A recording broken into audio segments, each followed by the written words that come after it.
My Polish grandfather, Jimmy Kiryluk, was a prisoner of war at a labor camp during World War II, and this is his story.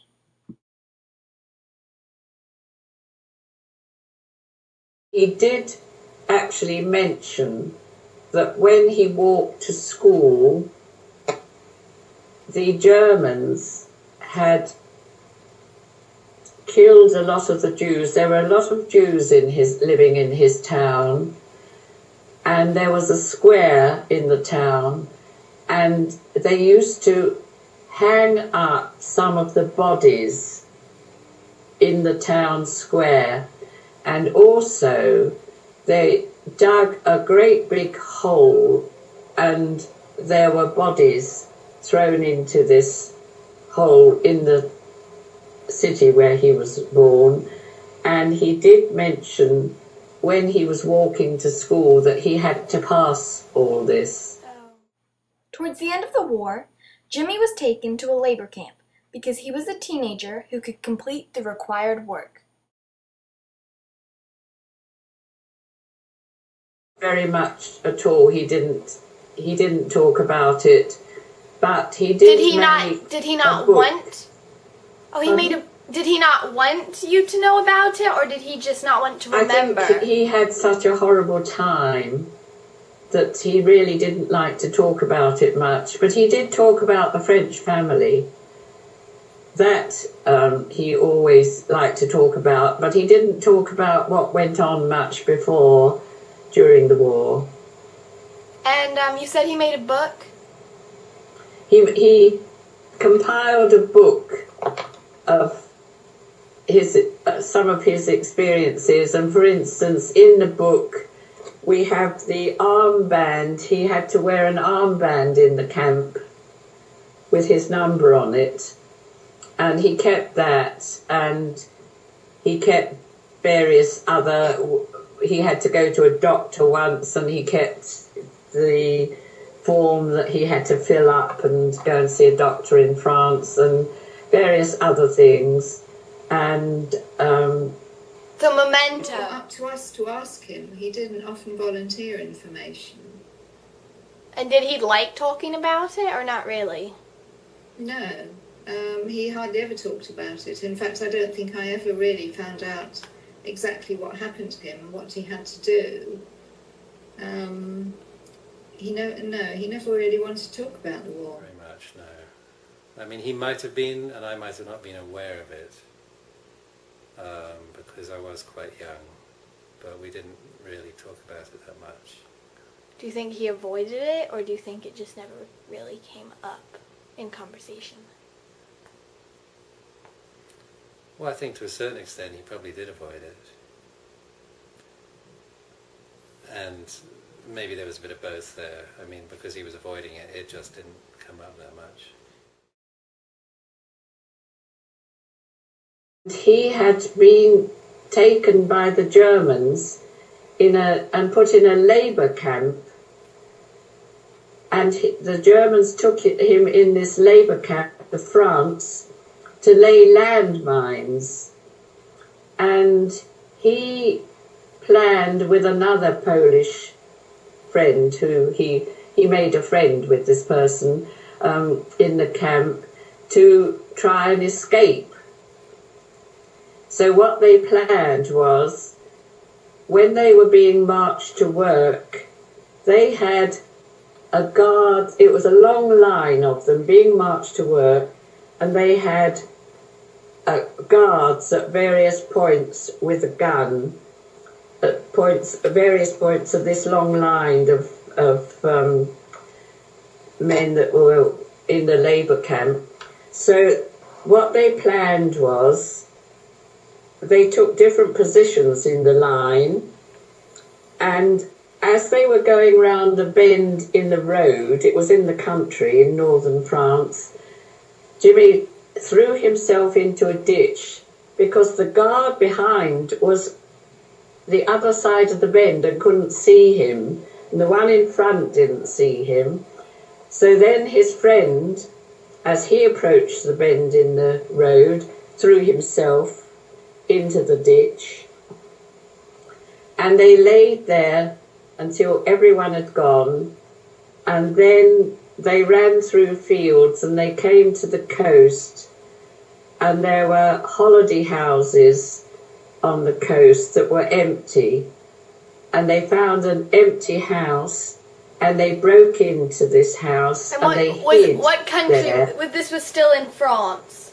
Yes, they hid there, and they stayed there for a few days, and there was no food except a tin of biscuits they found, and they just ate those. And then several days later, at night, they decided to get out, and they went quite a long way through fields, and they came across a farm, and the farmer and his wife decided to keep them and hide them in the hay barn so the Germans wouldn't find them.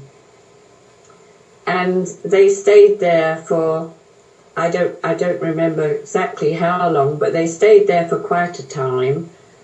And then the farmers said that the Americans were nearby, and they suggested that they joined the Americans for safety, and it was with the Americans that they came to England.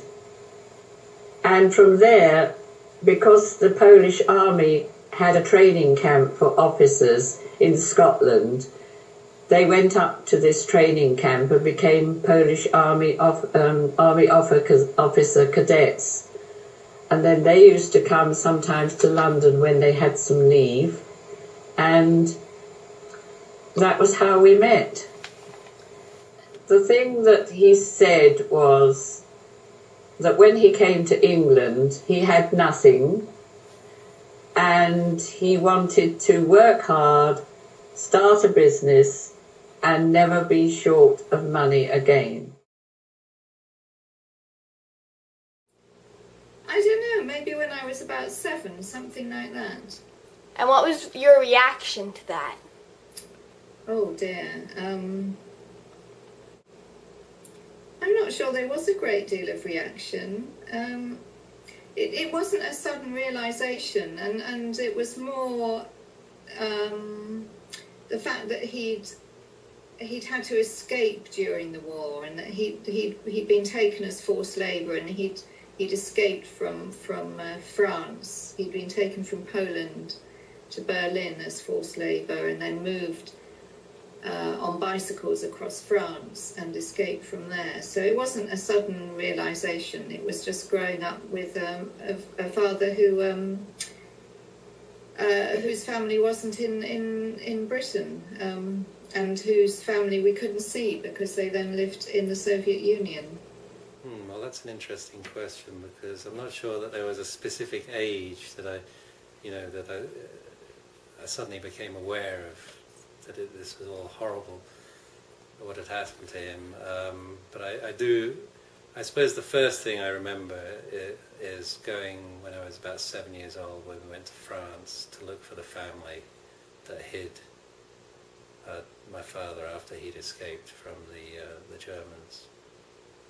And So your sister would have been about 14. yeah, that's right. So that's when I was aware of what had happened. He's a little unusual. Well, yes, that this was not probably what a lot of other families had experienced. Yeah, I was, but unfortunately I really didn't learn as much as I could, and possibly it was because I was young when we went to France that time. The time when we went to France to find the family that hid him during after his escape. So I was only aware of so much, but I do remember that. Maybe I thought I would be intruding on him to ask. So I really didn't. Did you ask your mom? Have I asked my mother? While you were growing up? Not really, no. But do you think Do you think you were told less because you were the youngest? Possibly, yeah. He spent a lot of time working, and maybe he spent a lot of time working so that he didn't have to think, so things like, he wasn't thinking about what had happened. Maybe he became absorbed in his work because of what had happened. Like a distraction. Yeah, possibly, but we didn't talk about it. Probably most, but not all, of the overcoming was done when I was too young to really think about it. I think it obviously did affect his life. Well, I think that my parents, when I took him home, they liked him very much, and I think that, and they were very good to him, and I think that he then felt he belonged to a family, and that was very important to him. He used to tell me not to talk to people because he was suspicious of other people. And I remember very distinctly he told me not to talk to the neighbours. Hello, Penny. He told me not to talk to the neighbours because they might think that I wanted something from them. So I suspect, there were reasons that he, going back to the war, that stayed with him. Of always being suspicious, yeah. And was it Germans? Were they? No. I think he was suspicious of everybody. But do you think he had a particular suspicion towards Germans? I don't think so. He had German friends. And he did business in Germany. I think he possibly avoided buying German products. As a way of sort of to... Yeah, protest. I don't think he would have bought a German car. He told me, he said, if this ever happens to you, he said, you work as an electrician, because as an electrician, you can, often you're in places where they can't necessarily see you all the time. And you can escape. Well, you can perhaps do things that they can't monitor you 100%. I know he spent a lot of time after he had been ill and had his strokes and couldn't go out and about. He spent a lot of time thinking about the war, and he was obsessed with TV programs about the war and so forth. He wanted to try and find where he hid from the Germans and in the house, and then where he hid with the farmers. So we found the house, it was still empty, and then we went to a village, and he asked in the village shop where La Blanche Maison was, because that was the name of the farmer's house, but he didn't know exactly where he was because it was in the dark he found it. So we were directed to where the house was, and we had to drive across a bumpy field, and all the cows in the field mooed as the car went along, and then we found this farmhouse, and the door was open, and Julian and Stephanie and myself said we'd wait in the car, and he walked into the farmhouse, and there was the old lady peeling onions, making onion soup, and she turned round and saw him, and he said, Polonaise, and she realised who it was, and she was so excited. And then her husband came back for lunch, and he then was so excited because they always wondered what had happened to them. and they were so pleased to see them back after all these years. When I was 14, we did actually go and find the family that hid him in France, and that was very interesting. And what was it like meeting them? That was quite amazing, really. I remember it was in Brittany, I think, and my father found the farm. It was a farmhouse where a family lived that hid him, and we drove up this track. It wasn't even on the main road, and half the farmhouse was still as it had been, and then the other half had been modernised, and the daughter lived there. And we walked into the farmhouse, Dad and I, and the old lady was sitting there and realised straight away who he was. And there was a radio on the shelf there that he'd repaired for them in the war, and it still worked. Jimmy's father was even put in a concentration camp during the war, and they did not see each other for approximately 25 years. Eventually, Jimmy and his family were able to get a visa and visited his father in the Soviet Union. They only spent 3 days together, and that was the last time they saw each other. Well, that was terrible to see what it was like. I mean, you could really imagine how it must have been. And it was vast. It was a huge scale. So when did you go? After he died, actually, Nanny took us. She wanted Chloe and Toby to see it, or wanted us all to see it. And could you see that there was still the, where the cemeteries were? Yeah, you went in. Well, it was rows and rows of huts where they would have lived in very bad conditions before going to their gas chambers. And there was also a huge pile of little shoes or people's shoes, and you realised how there was a much higher proportion of disabled people then, so leg irons and false arms and legs and so on, a whole pile of them. Wow. That was horrible.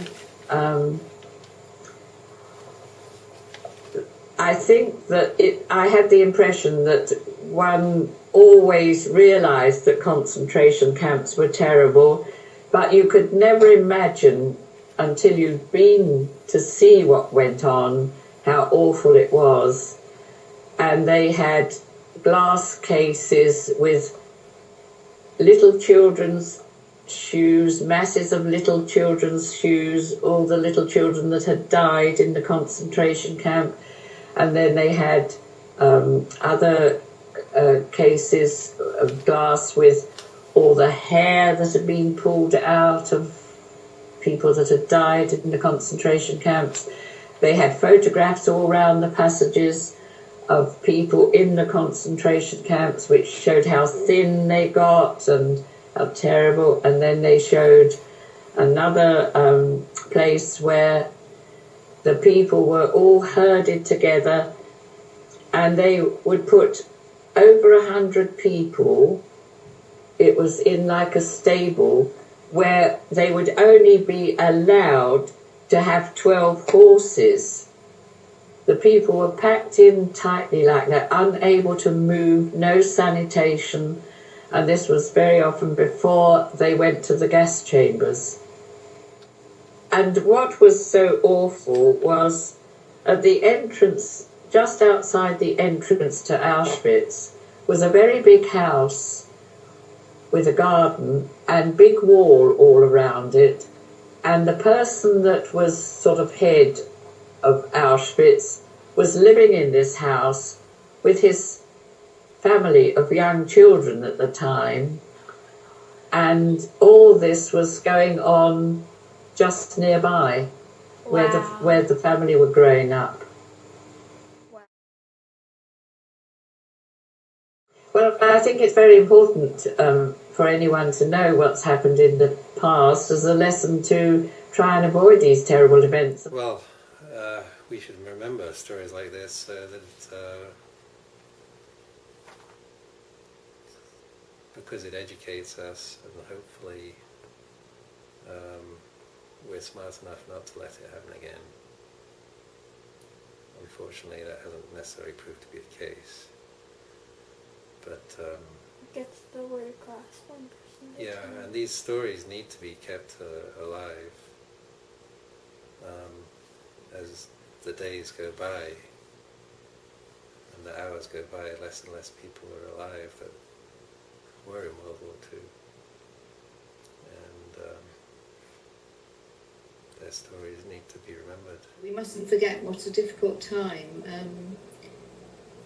it was, and the effect is still there. I mean, if you go, I went back to Łódź, to the town where he grew up, the city where he grew up, not long ago, and it still feels like it's a town that's a bit empty. It lost so much of its population, and it's not really recovered yet, really.